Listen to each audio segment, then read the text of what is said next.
Hello and welcome. We're on episode 76 of VIP Boxing's Bell to Bell podcast.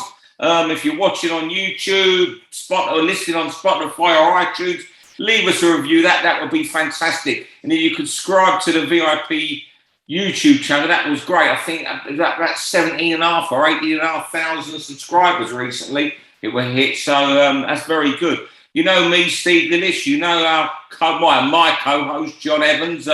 Special guest this week, a man who does a lot with VIP boxing, a very, very good trainer, and a truly passionate boxing man. He's the king of Bolton, Alex Matvienko. Thank you, mate. How's things, Alex? How's in the gym? I know you said we had to record a bit later. You've been in the gym tonight with a couple of lads. What's going on in the gym at the moment? Well, at the moment, we've got Kyle Lamort is fighting on a Southland show at Liverpool. Steve's got him a good fight on that against a good German.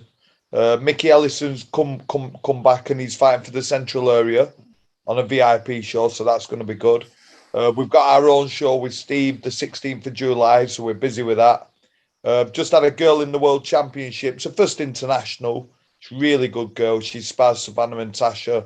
She got to the last 8, but she'd never even been to an international tournament, so she got put in the World Games. So I thought she nicked it. She didn't get it, but she'll come again. She's really good. There's loads going. It's mad, mate. It's busy. And just before John might have something to ask you, what's happening with Jack Flatley? Jack's back in the gym. He had a fight on our last co-promotion. Fought a pretty good Spanish kid. Had a good 6 rounds out, and he'll fight again. I'd like to get him an 8-rounder, or maybe a 10. And then, see what Steve thinks after that. Yeah. Lots of competition, isn't there, Alex, around light middle at the minute. There's plenty. He's not going to have to struggle for a fight, is he? He's going to get an opportunity depending what opportunity Steve can dig up.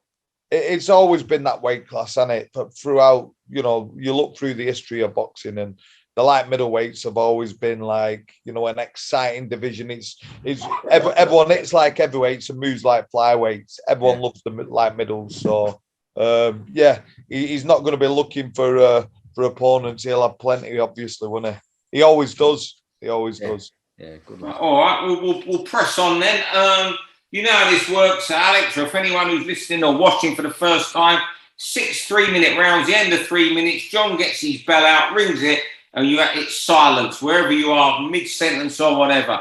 And with a haircut like that John's had, his US Marine haircut, you listen to that bell and you observe it. John, there's one bit of bad news. I'm starting this week, so if you want to, don't worry, I'll let you off, Steve. I'll let you off. I'm ready. Ready when you are. Yeah, I tell you what, Britain's Most Wanted. Just want to talk a bit about Paul Butler. Recently won the WBO bantamweight title. He was even the underdog against the late sub, and he's being called out by Sonny Edwards and Lee McGregor now. Sonny wants to jump 2 weights. Lee says he'll stay at bantamweight to fight him, but when I see Lee around, I always wonder how he ever makes bantam. But they're now challenging Paul Butler. No one was mentioning him before, and Butler's a bloody good fighter. I think he's got so much class and skill. You know what? He hasn't had many bad nights. 34 wins. Most of those wins, he's performed fantastic. The 2 losses, Teti was at the peak of his powers then, and Emmanuel Rodriguez, he never recovered from the first round. I think he was dropped 2 or 3 times. I think it was twice.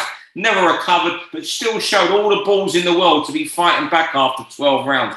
He's a really good fighter, and I just think, it's a little bit. I don't like that he's being called out now when he's got this world title. But what it shows is the value. We talk we want one champion for each weight, but these are the sort of fights that is going to earn Paul Butler that money to be made for life.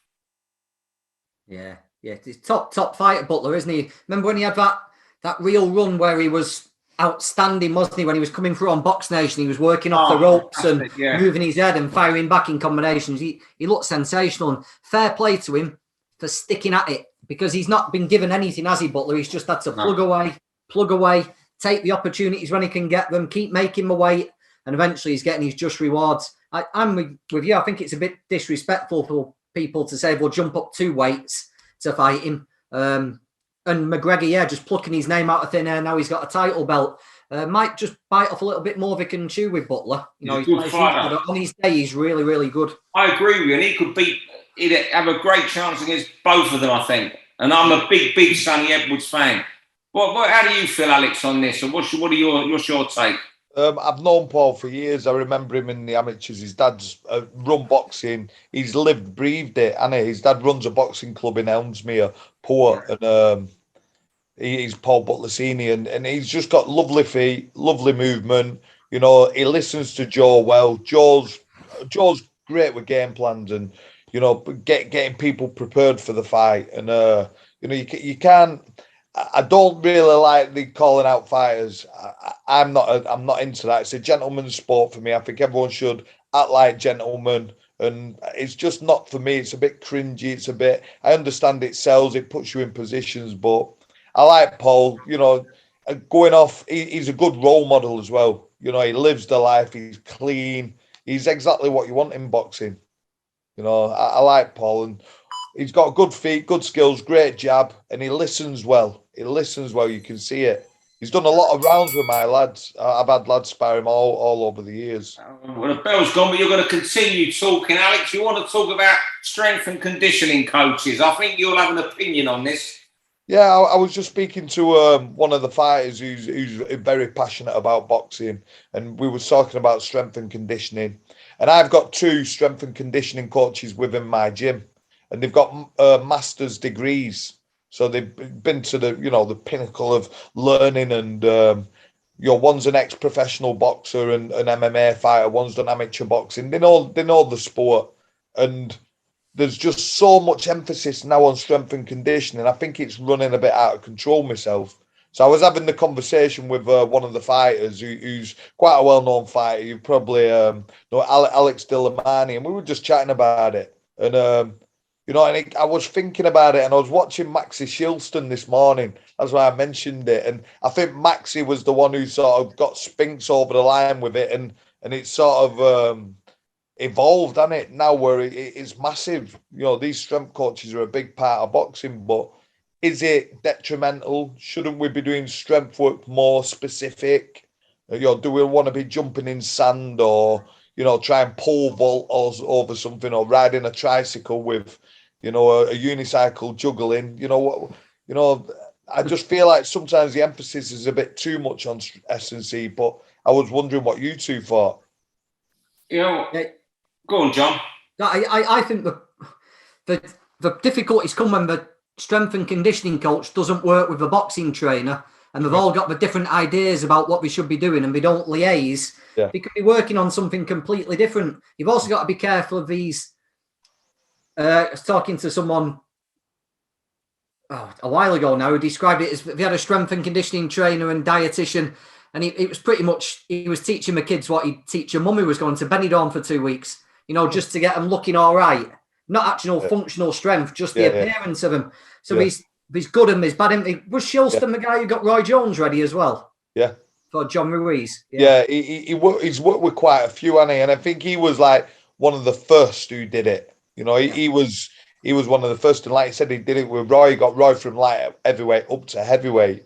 Yeah. But it was good listening to that, because I think your view's similar to mine. Then definitely. You know what my opinion is, that, you know, the boxing's evolved a lot. Like all sports have different people teaching them now. You know, sport has evolved, not just boxing. My issue is, and certainly working under the boxing trainer, boxing coach, boxing teacher, for sure, I've got to. But the problem also becomes, and when I knew you were having this topic, what company was saying about what Billy Graham said once to John Evans, and it's when the strength and conditioning coach suddenly wants to be a boxing trainer. Yeah, you know, and we see too much of that. Round 3, the Scouse Spanish invasion, John Evans. Yeah, brilliant performance on Friday night from JJ Metcalf over against your old mate La Haraga, Alex. JJ's been getting involved a little bit too much, hasn't he, in these last couple of fights, but I thought he mixed it up perfectly. He fought when he had to fight. Yeah. He boxed when he could box, and I thought he got it absolutely perfect. But I want to give Joe Mcnally a shout in the corner. I thought he was fantastic.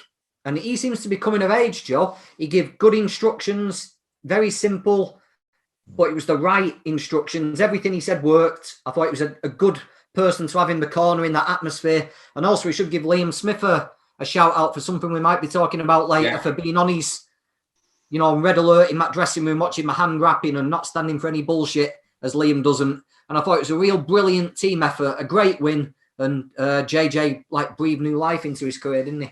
Yeah, great win. I thought it was a much better performance than even his previous best win when he had to beat Jason Welborn to win the Commonwealth title. I mean, I actually bumped into them at the airport last week, and you could tell it was relaxed, very cool, softly spoken camp. They was all in good form. And you know what? You're right about Joe Mcnally. There's a couple of things said about him when Liam Smith went to him. And again, we forget Joe's box. He's been around the amateur scene. He's been around boxing for a while. And there was a few people, particularly on social media, being quite snidey about him when he got the Liam Smith gig. And you know what? I'm really pleased for him. Someone who's not out there looking for publicity. And fantastic win, and even better.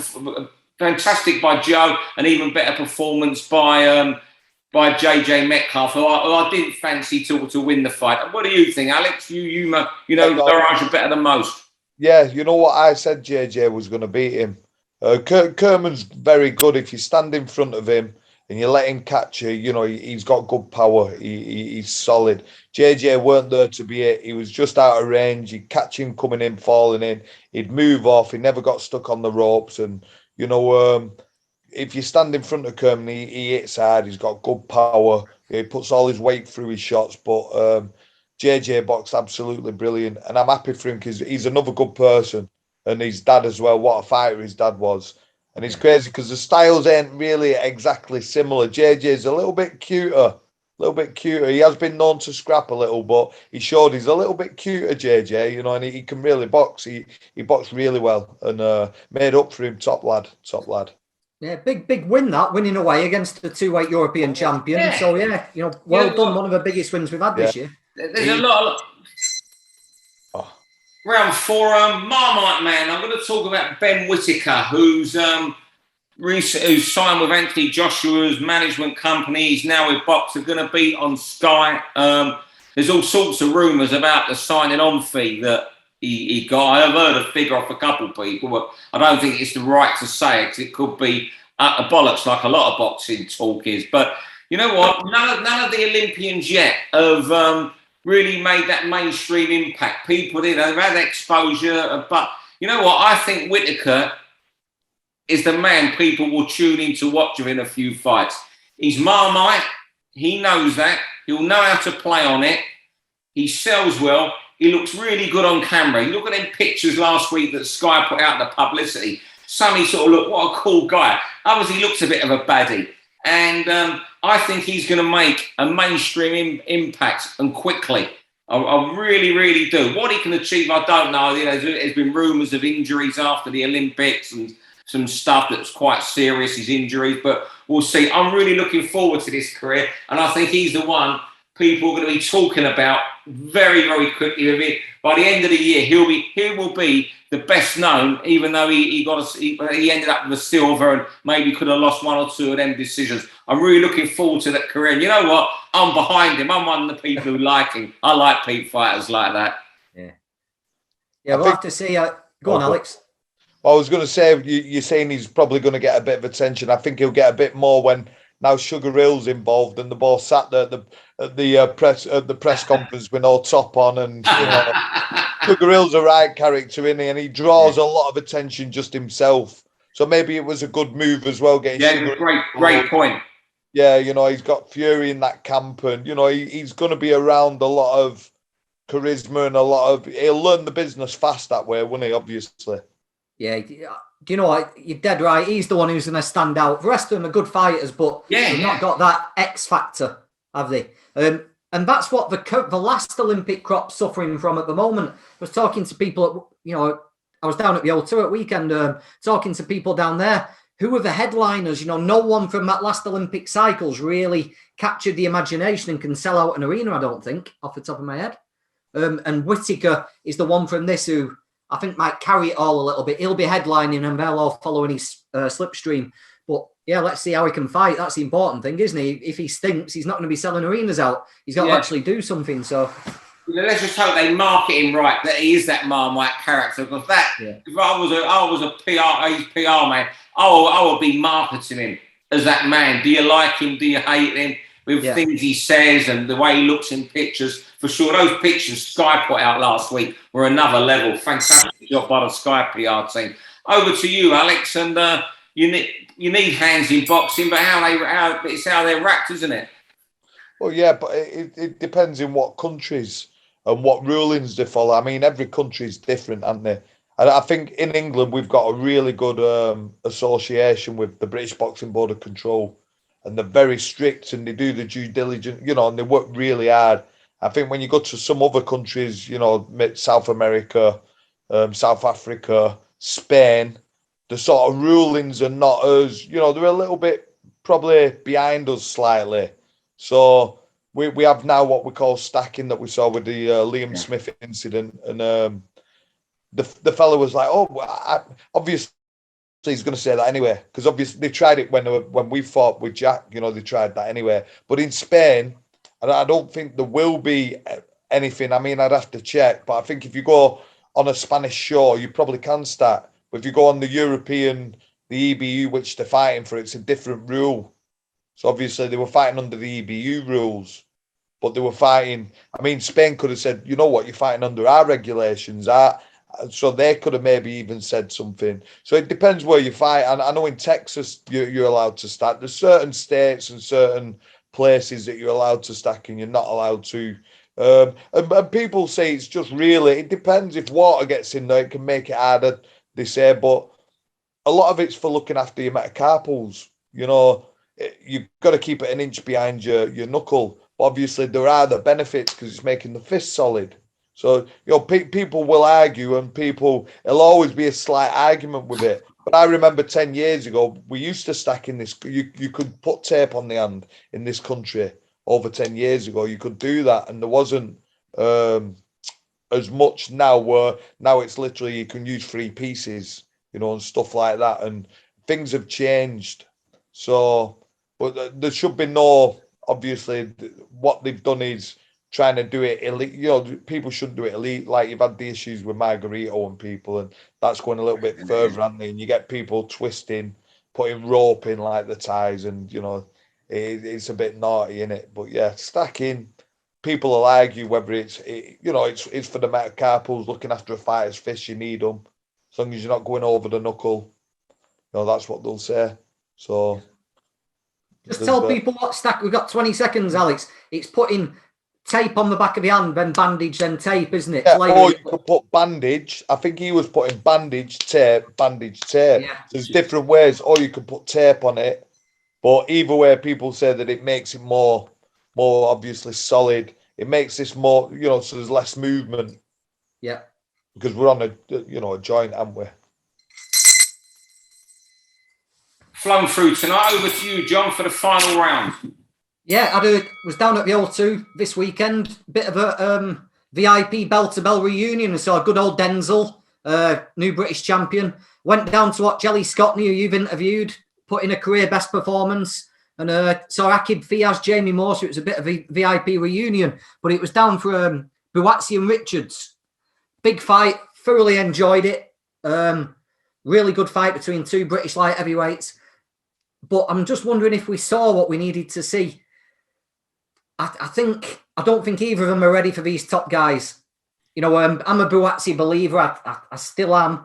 He showed plenty in there that we've not seen before. The thing you notice when you watch Buatsi up close in a fight like that, he's a hard bastard. And when he got hit, he was firing back and coming back to get Richards back. But I thought that was a close fight. And if Richards had believed in himself a bit more again and got off first, I don't know. I think the outcome could have been a little bit different. I just think Buatsi needs another fight at least one more fight before we're talking about Bivol and Beterbiev. I don't think he's ready for that yet. I think he needs more seasoning in tough fights like that.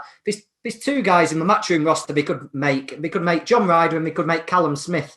And both of those would really tempering, ready for Ryder's those a good test. top guys at the top of the division.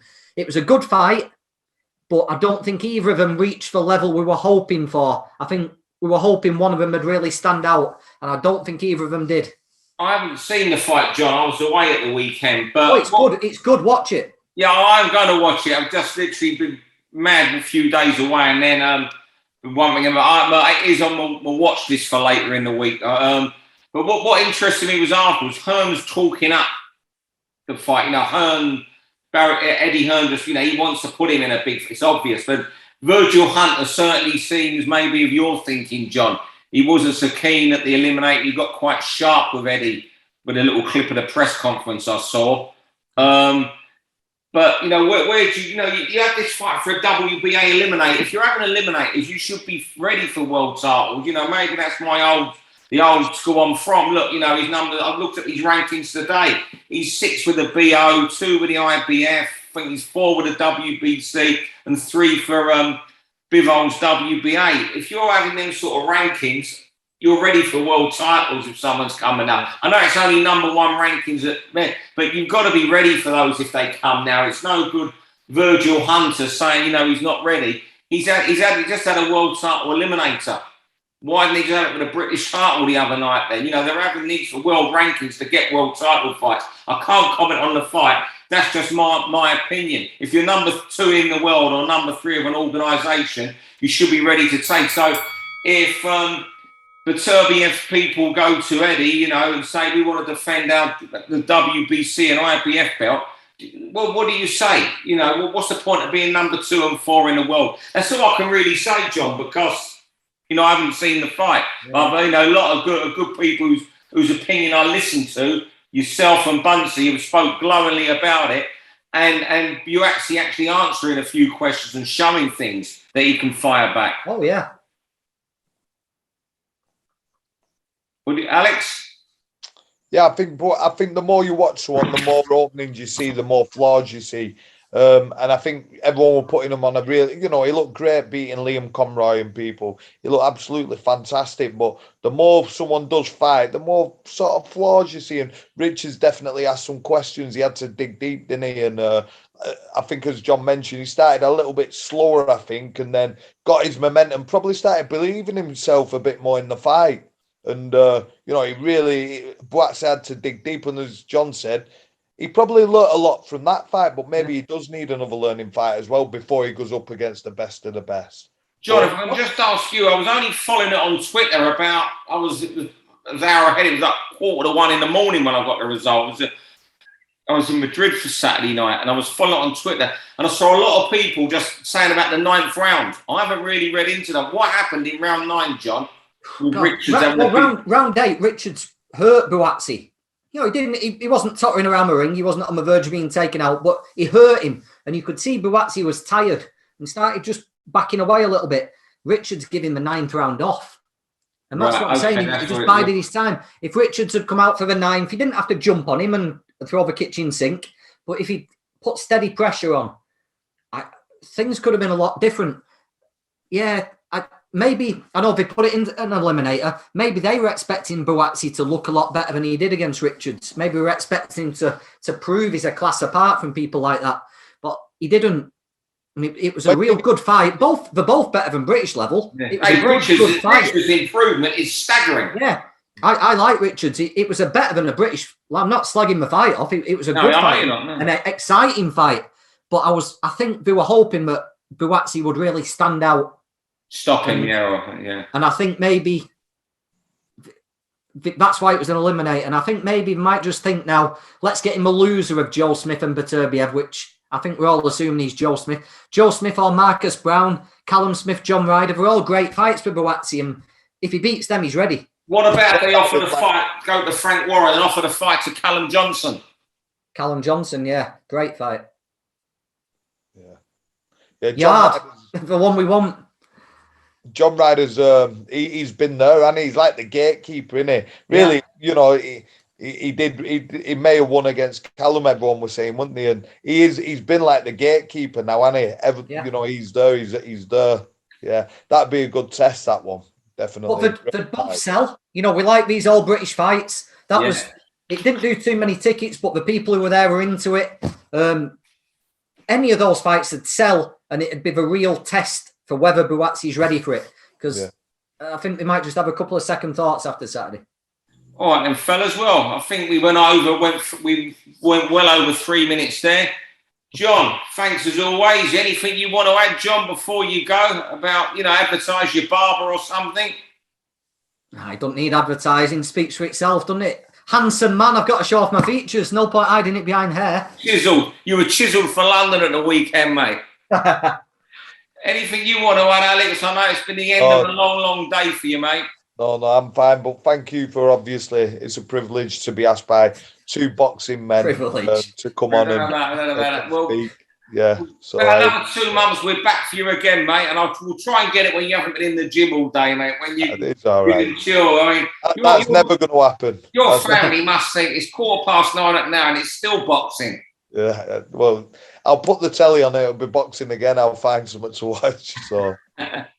But it's always a pleasure listening to you. It really is. You always got an alternative opinion. Well, and it's not a deliberate alternative opinion. It's because it's what you believe in. It's great listening to you. Thank you.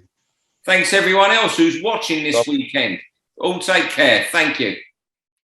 For all boxing info, news, and latest interviews, amateur and pro across the north, click and subscribe. VIP Boxing Promotions. Also, Twitter, Instagram, and Facebook.